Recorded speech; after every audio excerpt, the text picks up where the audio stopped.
Hi. P E റേഷ്യോനെ പറ്റിയുള്ള രണ്ടാമത്തെ video ആണിത്. കഴിഞ്ഞ ദിവസം ചെയ്ത വീഡിയോയുടെ കണ്ടിന്യൂഷനാണ് ഈ വീഡിയോയിൽ. കഴിഞ്ഞ ദിവസം നമ്മൾ വീഡിയോയിൽ പറഞ്ഞത് എന്താണെന്ന് വെച്ചാൽ, നമ്മൾ നോർമലി പി ഇ റേഷ്യോനെ പറ്റി മനസ്സിലാക്കുന്നത് ചാർട്ട് മുകളിലേക്ക് പോയാൽ പി ഇ റേഷ്യോ കൂടും, ചാർട്ട് താഴേക്ക് വന്നാൽ, അതായത് പ്രൈസ് താഴേക്ക് വന്നാൽ പി ഇ റേഷ്യോ കുറയും. അത് മാറ്റിയിട്ട് നമുക്ക് അതിൻ്റെ ഡിനോമിനേറ്ററിൽ വരുന്ന പ്രോഫിറ്റിനെ പറ്റിയിട്ടാണ് നമ്മൾ മനസ്സിലാക്കിയത്.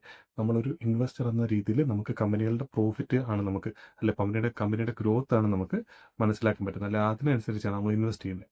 അപ്പോൾ നമുക്ക് പ്രോഫിറ്റിൽ ഡിഫറൻസ് വരുന്നതിനനുസരിച്ചിട്ട് ഈ പി റേഷ്യോനെ എങ്ങനെ മനസ്സിലാക്കാമെന്നാണ് നമ്മൾ കഴിഞ്ഞ ദിവസം വീഡിയോയിൽ നോക്കിയത്. പ്രോഫിറ്റ് കൂടിയാൽ കമ്പനിയുടെ പി റേഷ്യോ കുറയും. അതായത് ഡിനോമിനേറ്റർ മാർക്കറ്റ് ക്യാപ്പ്, കമ്പനി വില ഡിവൈഡഡ് ബൈ പ്രോഫിറ്റ്. ആ പ്രോഫിറ്റ് കൂടിയാൽ പി റേഷ്യോ കുറയും, പ്രോഫിറ്റ് കുറഞ്ഞാൽ പി റേഷ്യോ കൂടും. നന്നായിട്ട് പെർഫോം ചെയ്യുന്ന കമ്പനികളുടെ പി റേഷ്യോ കുറയുമെന്നും അത്ര നന്നായി പെർഫോം ചെയ്യാത്ത കമ്പനികളുടെ പി റേഷ്യോ കൂടും എന്നുമാണ് നമ്മൾ അതിൽ നിന്ന് മനസ്സിലാക്കിയത്. അതായത് പ്രൈസ് ഒരിടത്ത് നിൽക്കുവാണെങ്കിൽ